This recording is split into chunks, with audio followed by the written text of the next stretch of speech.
علیکم ورحمۃ اللہ وبرکاتہ۔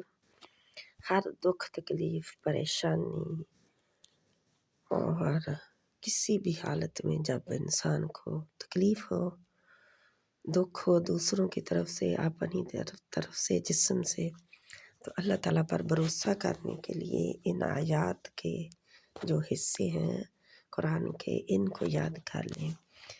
لا تحزن ان اللہ معنا، نہ تو غم نہ کھا، بے شک اللہ ہمارے ساتھ ہے۔ آپ صلی اللہ علیہ وسلم نے حضرت ابو بکر رضی اللہ تعالیٰ عنہ کو کہا تھا غار میں، الا بذکر اللہ تطمئن القلوب، یاد رکھو اللہ کے ذکر سے ہی دل اطمینان پاتے ہیں، یعنی کہ اطمینان نہیں ہے دل کو تو یاد کر لیں جی آیت، ایاک نعبد و ایاک نستعین۔ اب اس حالت میں نے کسی اور سے مدد نہیں چاہنی، کیا ہے مطلب اس کا؟ ایاک نعبد، ہم صرف تیری ہی عبادت کرتے ہیں اور تجھی سے مدد چاہتے ہیں، یعنی we only worship you and we seek help from you only۔ لا تقنطوا من رحمت اللہ، اللہ کی رحمت سے کبھی مایوس نہ ہو۔